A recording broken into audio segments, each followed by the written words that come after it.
Hello, welcome to a new podcast or episode of the podcast Impact X, how the best leaders and CEOs could have 10 times the impact with half the drama.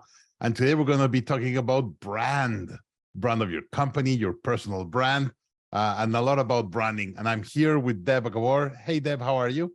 Oh, I'm great. Thank you. So I just realized you're in Austin. I'm in Austin too. We should have done this in a live together in person. And oh my gosh, I haven't done a live in-person interview in a really, really long time. I would have enjoyed that. That would have been great. All right, so let me just give a quick introduction.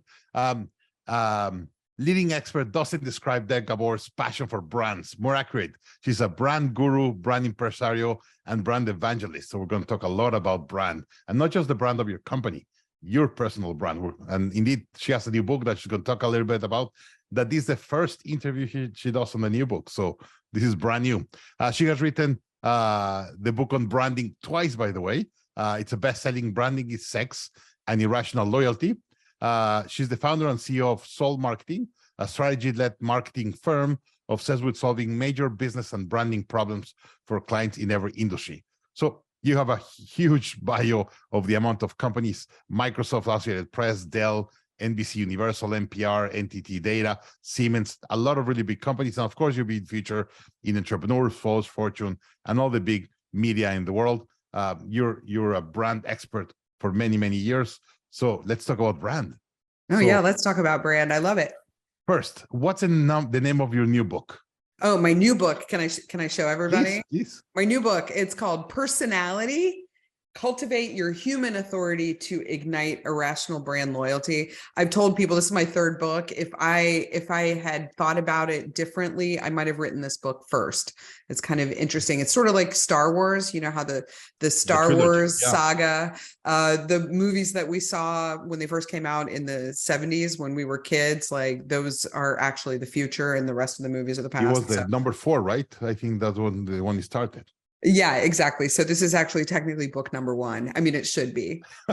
So let's talk a little bit about that personality. And you and I were talking before the interview about Twitter.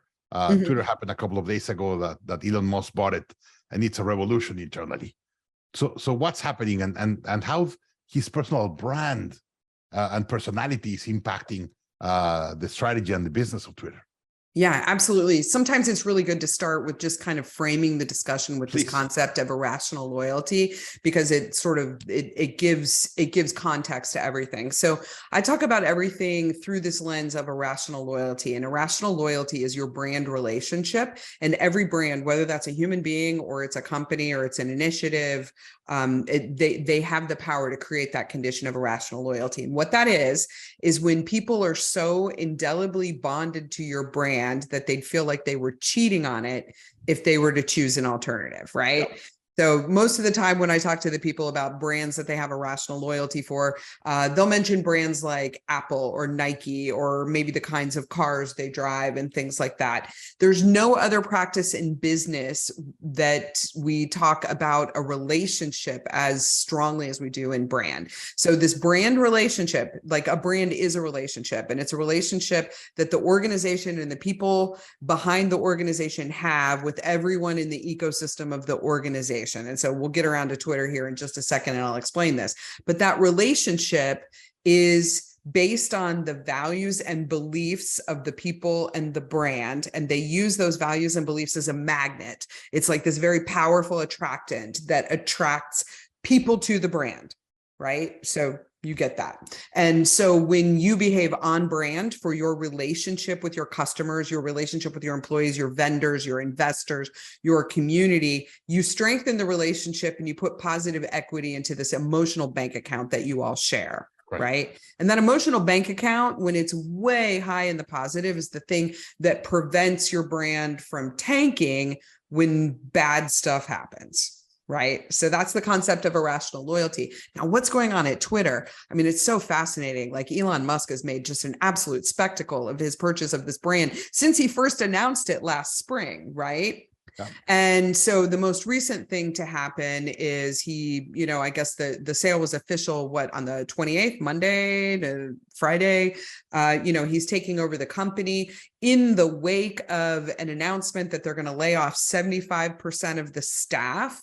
An open letter from employees written to Elon Musk, basically saying, if you go through with this, you're going to completely damage the structure and the foundation upon which Twitter is built.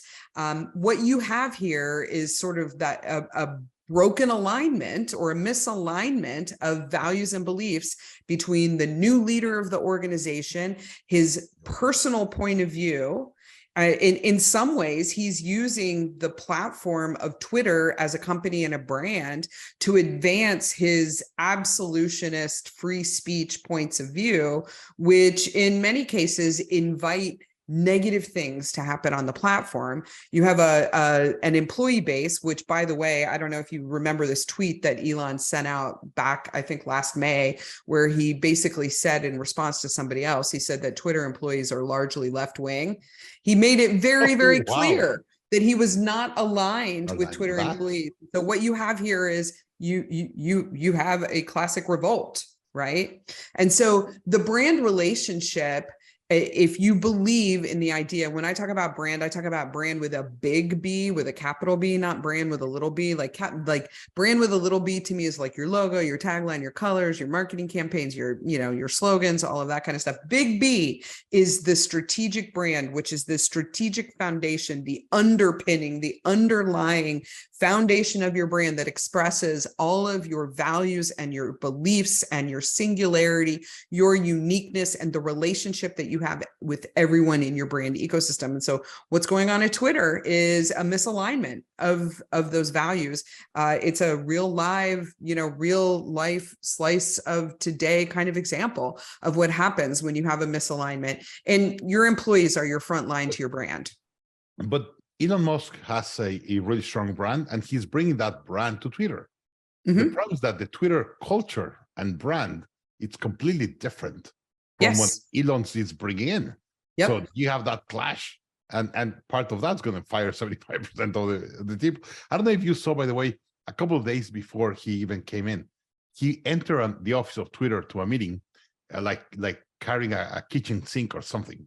He was sending a message. And I think the message that he was trying to say is that, like, financially, this organization is bloated. That's correct. Right. That's what he was trying to tell people. And, Elon did that in an Elon way. I mean, that's like very, very much his affect, right? Yeah, and there are other CEOs and very well-known business leaders out there who very effectively use the platform of their brand and their own personal authority to create actual change in the world. And they do it in a way that kind of shows up less as the outlaw that Elon does. The one that always comes to the top of my head is Mark Benioff, right? Yeah. Of course. This is a guy who's been able to create a platform that transcends the brand that he created to actually, change the way that we think about and do business today. Brian Chesky at Airbnb is another one of those people. You can do it. You can establish a platform of authority, and you can do it in a way that is aligned with your ecosystem, all the way from your ideal archetypal customers, through your employees, through your investors, your community, the media. I once learned that the most powerful organizations in the world are the ones that can drive a system of economics around their business. They have what I call ecosystem potential, right? And that requires management vision. It requires leadership. It requires a footprint of awareness. It requires all of those things to be working together in concert, using values and beliefs as the guardrails for operating in those areas. Right. Hey, you talk a lot about personal brand and all that. So before I go into that, let me go back a little bit on brand and company brand. When you were talking about at the beginning, kind of setting up the conversation, the first brand that came to mind, it's Harley Davidson, right? Uh-huh. It has its own culture and values and everything behind the brand. Yep. So I know even some CEOs that they're in suit all the day in New York, with a tie and a Yeah, but after and work, everything. they put on their leathers, they get on their Harley Davidson, because Harley On Davidson Friday, used to be they a brand for changed. outlaws, That's right? correct. Yeah. And they tattoo the logo and like, wow, it's a completely different change. So, so they're one Monday to Friday, and then they're a completely different individual on the weekend once they're using the brand and being that. So how, like, tell me a little bit about this, how they're able to build that. And when you really analyze that your clients are willing to tattoo their brand in their bodies, like crazy, how could you build that loyalty? Yeah, I actually wrote about that in Branding is Sex, about people who were so irrationally loyal to a brand that they were willing to get tattoos of the brand on their bodies. And also in that book, I do cover a little bit about Harley Davidson. So it's an interesting story, right? Sometimes those positive stories about brand reinvention are told really well by looking at brands that didn't do a good job of reinventing themselves, and then, you know, putting context in it. So you have a brand like Harley Davidson, legacy brand, had been around for a really long time. It was very clear what it stood for, you know, and it very much had this outlaw affect to it. You know, after many years of sort of letting the brand wither on the vine, I think they had an infusion of private equity cash and a desire to reinvent the brand. And, you know, they did some research to really understand, you know, who is the ideal archetypal customer who would align with this brand? Who is that weekend warrior who wants to bring out the inner outlaw that's inside of all of us? Well, it happens to be a 40-year-old accountant, right? And, you know, they were able to then bring the brand to them. In contrast, you look at brands like Kodak, which is a legacy brand from my childhood, had been around since the beginning of photography. You know, Kodak was a brand that, you know, is circling the drain in the brand graveyard, because they should have they 100% should have owned the footprint of digital photography, right? But since they considered themselves a film company instead of a company that captures and delivers memories, moments, they found themselves in the brand graveyard. So brands that have the potential to reinvent themselves, like a Harley Davidson, typically what they're doing is like really going out and constantly having a finger on the pulse of what's going on in the world. Who is the ideal archetypal customer? Harley Davidson's shift was 100%. They didn't really change that much about the brand. They didn't change that. They didn't change anything about the product. They changed some things about their operations to make them more financially stable and scalable and sustainable as a company. But as a brand, what they changed was who they were for. And they identified a really, really distinctive profile of who that person was, not just demographically, but attitudinally, psychographically, behaviorally. How do we become part of that person's identity? So, you know, those CEOs that you're talking about who on Friday after work, you know, they're taking off their work clothes, putting on their leathers, they're, you know, going out to hit the open road, they're riding to Sturgis, they're, you know, they're doing all of these things. Harley Davidson was very, very clear about who those people were. They understood their values and beliefs, and they used their brand as a magnet, their values and beliefs, to attract those people. So that is how that's done. And they did it brilliantly. I'm impressed. Absolutely. Yeah. Southwest Airlines has done it amazingly on the planes and airlines. All right. So now let's go back to personal brand. And there's a really big discussion. As a CEO, do you have your own personal brand? So you go to market with both brands, like Elon, it's a brand on its own, and then his companies. Or you should be a CEO that it's kind of in the back, and the brand of the company is the company, and you don't have a personal brand, and you're kind of being the quiet leader behind. So, so what about having a personal brand? What's your opinion? So I talk about this rather than talking about a personal brand. I talk about it as an authority footprint, and it's a little bit different because you have a brand whether you like it or not. Like Daniel, you have a brand, I have a brand. I have a brand as a CEO, but I also have a brand as, you know, the brand evangelist, brand impresario, brand guru. You know, at times I've been called the branding dominatrix because I wrote a book that has the word sex and laid in the title and whatever. Your authority footprint is really what you should be concerned about as a CEO. And I like to start talking about this by saying, just because you can doesn't mean you should, right? So if you are compelled as a leader to leverage the platform of your brand to create some kind of change, whether it's a business change or a social change, a political change, a societal change, a spiritual change, but you want to use the platform of your organization and your organization's brand to do that, and you authentically have something to say, you have a compulsion to share that information, you are not afraid to suffer the slings and arrows and the criticism, and you're ready to put yourself out there, then you are ready to become an authority, right? Which to like really establish a footprint of authority. I don't think that every CEO needs to have a platform. I think that every CEO needs to understand their relationship with their brand. In practical terms, like we got a guy, Elon Musk has what I refer to as portable authority. What portable authority is that he takes the asshole that he is in all other aspects of his life, and it's portable. He brought it with him to Twitter.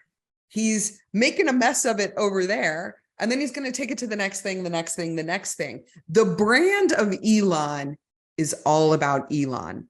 It is not about authentic change for the good, even though he does have this mission to, restore the world to absolute free speech. That's not about making the world a better place for you and me, Daniel. That's about making the world an Elon place.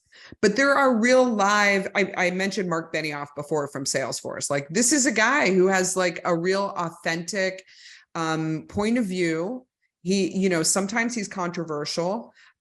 He has earned the ability to enter any room and have conversations that he couldn't previously get into that are related to his business and also not related to his business. And we look to him sometimes to lead us. And how are we supposed to show up as leaders of organizations? What are we supposed to say? What are we supposed to do? And then, the other thing that I like to remind people is that people are looking to brands to tell them what to do, how to feel, where to be, what to think, what to say.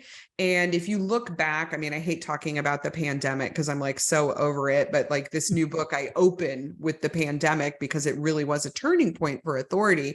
But in the absence of real reliable information, people fill in the blanks themselves, and it's never good. So we were looking to the leaders of organizations, CEOs, who were filling my email inbox with emails that were like, hashtag, we're all in this together. I'm on Richard Branson's yacht, by the way, but we're all in this together, right? You saw these emails, right, from these companies who are like, I don't even remember ever buying anything from this company, yet their CEO is emailing me in a deeply authentic way to let me know that they're there for me. I don't think I believe this. And that's what I mean. Like, just because you can doesn't mean you should. Yeah. So one of the things we can talk about real quick is like, how do you decide as a CEO where to enter the conversation and which conversations to enter? So just and getting deeper there, when pandemic started and we're having all these cultural issues, the US with Trump had a lot of cultural issues. There were a lot of people in favor and against a lot of his ideas. But when Black Lives Matter and there was all these people in the streets, I remember my team was asking me to be the CEO and pronounce our stand as a company. And I was like, we're an education company of thought leaders of all over the world, or all colors, women, men, whatever. It's not our role to, and they said, no, it's very important what's happening in the US. We're all being affected. I think we have to put a stand as a company. So how to decide when you should put a stand and what stand you should do? And by the way, whatever stand you take, you're going to make some people unhappy. Always. Legendary brands are divisive. Legendary brands are polarizing. Legendary brands align themselves with an ideal archetypal customer, which means sometimes that isn't you or it isn't me. So that's exactly right. I mean, it's like very important to point that out. Like, don't do it unless you're ready to be criticized. Like, when you're ready to take off the gloves and get in the fight, then you're ready to become an authority and sort of establish a footprint of that. I'm curious, Daniel, what did you do with Black Lives Matter? So we did put a statement for my team. Was extremely important. and I was in favor of, but I said, hey, this is not my role. I'm just the CEO of an education company, but for my team was very important. Okay. So we crafted a message, and we said what we thought it was important. But I try not to be just one-sided and very aggressive. Said, hey, we believe this is important. We are an education company. We believe education should not matter of race and color and anything. And like any lives matter, Black Lives Matter, but we also were open to all other race and all other nationalities. I am originally from Mexico. I live in the US now, but I'm originally from Mexico, and said, hey, I don't want to put a stand in a country that is not even my country, that I just put an opinion, but based on my team, that most of my team was based in the US. Right. And that's what we said. Some of the people on my team wanted me to be more aggressive or more on one side. And I said, that's not our role. But to our clients, that's what I think we should do. And that's what we did. And after that, we have not pronounced ourselves in any other cultural or social matter. In matters of education and training and stuff, yes, that's who we are. That's why we have, who are different, and we're thought leaders in our industry. Right. But in other areas, we don't believe we should. Yeah. So, so the thought process that you went through is exactly the thought process that every CEO needs to go through when they're thinking about getting into a conversation about a social issue or a political issue or anything that is like polarizing and divisive. That thought process is really important. But the problem for most CEOs is they don't have a framework for judging, is this appropriate or not appropriate for me? So the two social issues that most recently I've had the most questions about, Black Lives Matter, and the other one is like, where do you stand on the conflict between Russia and Ukraine? Those were the two that people asked me the most questions about. I don't believe, I'm surprised you're putting them at the same level. Well, this is my experience of people asking me, what do you think? Interesting. Like, what do you think about this? I mean, and part of this may be like, if you look at the community that I'm part of and the circle that I'm in, you know, a lot of these people are like people that I know through EO and stuff like that. And so like this, yeah, I mean, so these are people who are like globally minded and who are, you know, straight A students who are like thinking about these things. And they know that I'm a person that they can talk about with these, but like, so Black Lives Matter. The interesting thing is I had a similar conversation with my team. My team actually suggested, they're like, Deb, we need to turn your social media profiles black. Do you remember this? Like like the big thing was like, we need to turn your social media profiles black. And I was like, explain this to me, explain why we need to do this. Like, I need to really understand this. And they said, well, everybody's doing it right now, which everybody's doing it is not a good answer. So if you remember, there was a day, it was designated like blackout day. And if you were making a stand to say that you stood firmly against racism, you were to turn your entire social media profile black. Yep. And I said, I don't think it's enough that if this is the stand that I personally am going to take and that we as a company are going to take, I don't think it's enough if I just turn my social media profile black, right? It's meaningless. It's a, we're doing it because everybody else is doing it kind of thing. So I want to go through the process of understanding to what effort am I doing this, and to what impact am I doing this? It goes all the way down to, do you as a CEO believe that you have a social responsibility through your company, right? That's kind of the first checkpoint. Do I have a social responsibility? It's a yes, no question. It's binary, right? Then the next question is, if you decide that you have a responsibility, what is that responsibility? In my case, I felt like I don't have a dog in this hunt, except for the fact that I have employees all over the country. Yeah, same. I'm going to be recruiting new employees into this organization. I want to make it clear what my values are as a human being and what our organization's values are as a human being. And I want to let the world know what we stand for and what we stand against, because I want to attract those kind of people. And so like when I went through that process, I also then the next layer of questioning is, what do my customers expect of me? Do my customers expect me to take a stand? Yep. And when I look at like my ideal customer archetype, like my ideal customer profile, her name is Lindsay. She's an actual human being. We've worked with her at 5 different companies. She's chief marketing officer of a giant enterprise software company, right? And I look at her and I'm like, what would her expectations of her marketing agency partner be? And so I went through like many levels of alignment, and that's how I decided. I was like, we are going to say something about Black Lives Matter, but we are going to say it within the context of our employees. Right. Yeah. Right. Good point. Just really, like, I was like, we don't really have a dog in this hunt for any reason other than we stand by our employees and we stand against racism, period. Right. And so that decision-making process, I have a framework for that.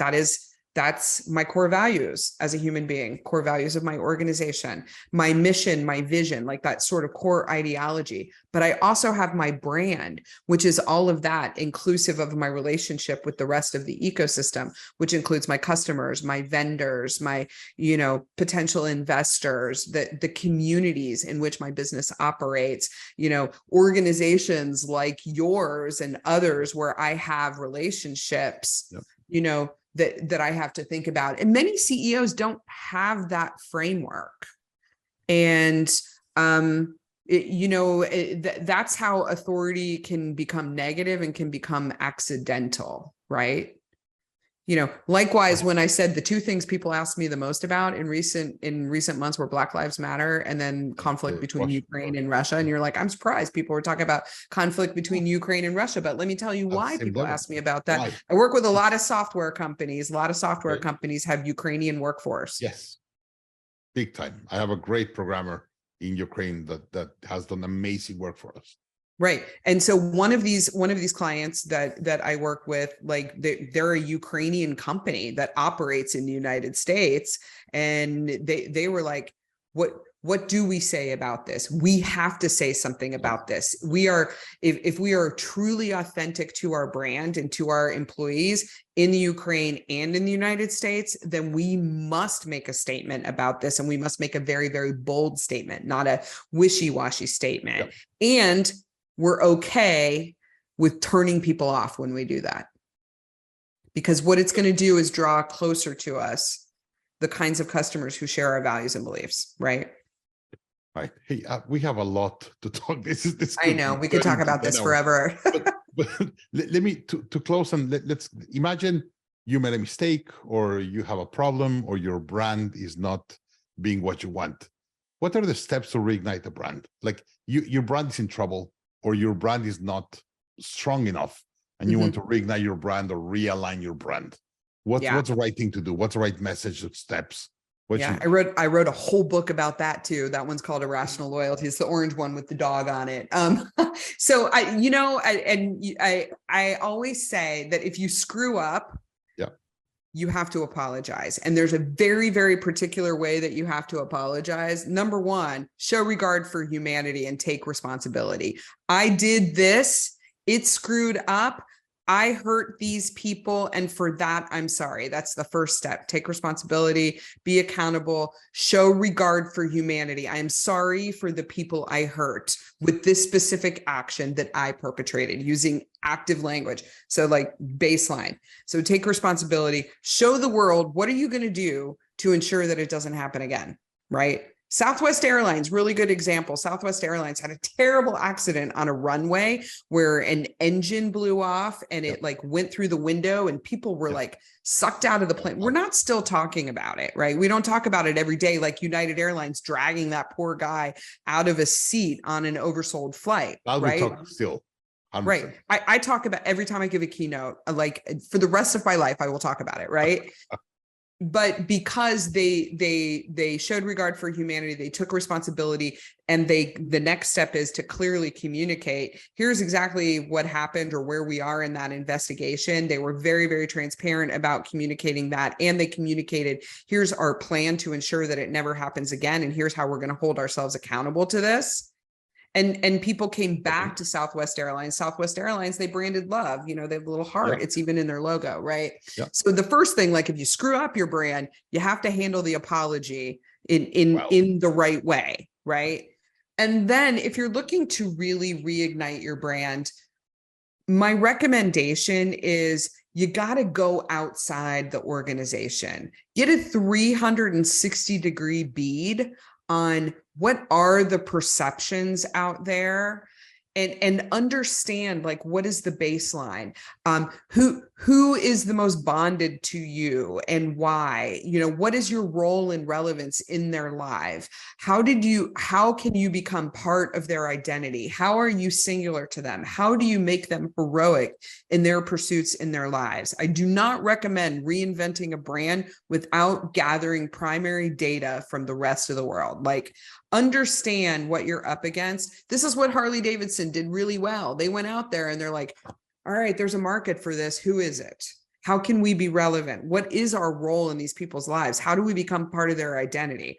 That 40-year-old Harley Davidson riding accountant, it's very clear who that person is. So it's really important that you understand that, because most successful brand shifts are less a shift of the brand and more a shift of the focus of becoming part of the identity construct of the most ideal customer. And sometimes that customer changes. When I've seen organizations scale rapidly and profitably, it has been when they have identified who is the most ideal customer, the one who is most highly predictive of their success, and they have doubled down on that. Guarantee that if your brand is in need of reinvention, you probably have a new ideal customer, right? Going back Southwest, there's an ad here in Austin when you get into the airport, and said, "Fly to Phoenix for peanuts," and that's their branding. They're rebranding who they are, and whoever likes to fly in United and American and be in first class sees that and gets completely repelled, like, I don't want to go there, right? I'm not Southwest's ideal customer. Like, I hate festival seating. Like, I want a first class seat that I can book. Like, I'm a Delta enthusiast, but I respect the Southwest brand. Yeah, I respect them a lot because of the way they operate, 100%. And by the way, 100%. I am not also Southwest. I prefer to have my seats reserved and make sure I get an aisle seat. I'm a little bit big, so being in the middle or whatever, it's horrible. So no, I want to be the first person on the plane. I want to be the first person off the plane. I want guaranteed overhead bin space. I want to be able to plug in my laptop. I need. I can't operate like Southwest. To me, I'm operating on fear every time I arrive at the airport. Like, God forbid I get one of those B boarding group things, But I'm very happy that you and I are the same on the experience we're looking. But the brand that we're defending and talking about is Southwest. Because I had like mad respect for the brand. So the Southwest brand is so very, very clear in the Irrational Loyalty book. I want to say it's the first or second chapter. The chapter is entitled "Brands Are Like People." There's this really great story about a man who was traveling on business, a grandfather who was traveling on business, and his grandson had a terrible accident, and the boy was on life support, and they were getting ready to take the boy off life support, and he's in Los Angeles, and he needs to get home to say his final goodbye to his grandson, and he's like, driving through LA traffic on a Friday afternoon, gets to the airport, the TSA line is like 450 people deep, he's like in danger of missing the flight, like he gets to the gate and the plane is already pulled back from the gate, and he's standing there and he's like, I have to get home to see my grandson for one last time. And, the gate agent radios the pilot. And then the next thing you know, the plane is coming back. The pilot is standing at the jetway with the door open. And he says, I can't go anywhere without you. So come on, we're going to get you there. When I tell this story to people, I never tell them the airline. 100% of the time, they guess that it's Southwest, right?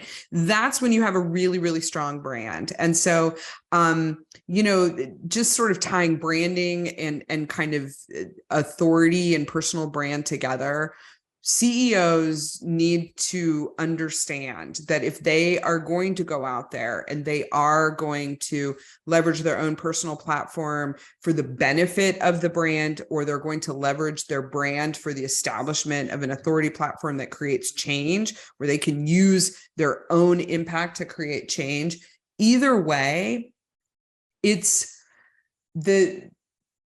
it's the humanization of the brand. You are the human walking billboard for the brand. And so if you as a CEO are going to make a statement, take a stand, create some kind of change or initiative, leveraging the platform that your company and its success have provided you and other people and things like that, you have to understand that it is the most human aspect of the most human part of your business, right? And those things are indelibly intertwined. You know, do you want to be in an Elon Musk Twitter situation? Yeah. Or, you know, do you want to be Southwest Airlines, where the authority and the human aspects of the brand go all the way from the company's founder, all the way down to the gate agent, to the flight attendant, to the ticket agent, right? So that's how you weave personal and branding. I'm gonna have to close with a 2-minute story to defend an airline that they usually have really bad brand, and it's United. So I fly a lot in United. I'm over 1 million miler, and yes, we hear all the bad things. Yeah. But also a story that I've never thought. And by the way, this story has happened twice to me in different situations. So I flew to San Francisco. I had a meeting in Silicon Valley with a client, and we got late. I don't know why we were some minutes late, and I was really late for my meeting. So the plane lands. I get my bags, run to the car rental, rent a car. I'm in the car driving in the road to Silicon Valley, and I get a phone call. So I get the phone, and I was like, yes. So Mr. Marcos? And I was like, yes. Who's calling? I'm calling from United. Have you just landed a flight from San Francisco? And I was like, yes. Did you forget your laptop on the seat? And I get my hand on my backpack. Oh, no. I don't have my laptop. And I just kind of go blank. Like, I left my laptop where I have everything there. And I'm like, ma'am, I'm sorry. Yes, it's my laptop. And she said, don't worry. We have your laptop.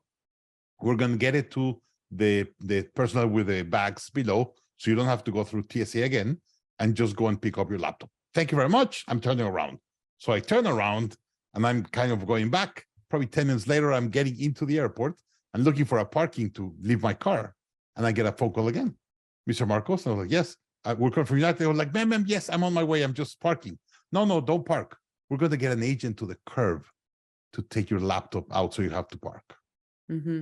I hugged the lady. I was like, so you have irrational loyalty to a brand that not many people have irrational loyalty to. But they've done that twice for me. Yeah. So here's the thing is, you know, United Airlines, the stories that I tell, I talk about Dr. David Dow being pulled out of his airline seat. We all have that in our mind. Basically beaten senseless. And then United Airlines not taking responsibility for it. The first time we heard from them was 48 hours later. It was an 140 character tweet that was written by a committee of lawyers, blamed the victim. Their stock tanked $255 million the next day, et cetera, et cetera. And I tell the story, like, not many people know what United Airlines' stated brand promise is. Do you know what it is? I have no idea. It is to be the most caring airline in the world. If you're the most caring airline in the world, then you do like United does to Daniel Marcos, but you don't drag Dr. David Dow out of an airplane seat. You also don't mistakenly take somebody's dog and put it in an overhead bin on a crowded flight and kill it. You don't send somebody's guitar to Japan by mistake, right? So it's really important that you live your brand as an organization, every single human being in the organization from top to bottom, with every single interaction. Engineer every interaction that you have throughout your organization to deliver on that brand promise. And that brand promise to be the most caring airline in the world. Your story, Daniel, it sounds like bullshit to me, but I believe you because it's from you. Twice. And it happened to you twice, but also you said you're a million miler. I'm right? a million miler. I like the ladies at the gate. They know my name. Mr. Marco, welcome again.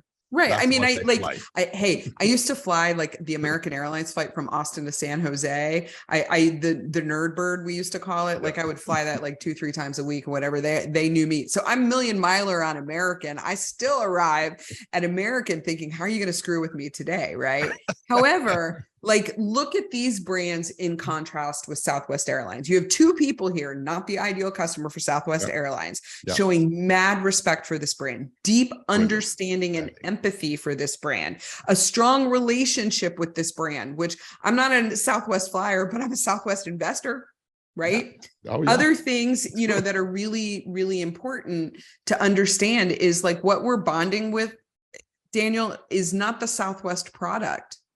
We bond with the Southwest brand, and the brand is something that transcends the delivery of your product every single day. I haven't taken a United Airlines flight in probably 5 years.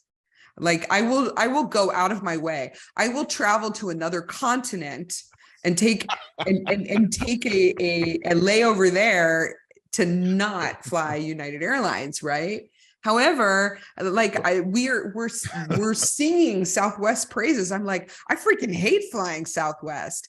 But your brand has the power. It is the humanization of your business, and it has the power to create very powerful relationships that can be calculated financially. So I have a flight departing in 30 hours, in 3 hours and a half in United. So okay, good luck with that. Don't leave your laptop. All right. Hey, Deb, we could spend 3-4 more hours talking about this. I know, always. In my questions, I want to ask about branding sex. Amazing title, your brand values pyramid. Like there's a lot of branding. So we're going to have to do a number 2. We have courses from you at the Growth Institute. Go and buy her books. She's amazing in brand. You just heard her authority, her knowledge about brand. If you really want to take your brand to the next level, you have to learn from Deb. Deb, amazing. Thank you very much. Really enjoy it. Thank you. And guys, if you get the right brand, the drama in your company goes way down, not just with your employees, with your clients, with your investors, with everyone. Talking about having more impact and reducing the drama, having the right brand, just significant. Having the wrong brand, we know the drama. We've been discussing these stories of drama on airlines and stuff, and what happens when you don't have the right branding and you don't have the right core values and promise and values behind the brand. That important is. Deb, again, thank you very much. It's an honor to speak with you. Thank you. Thank you.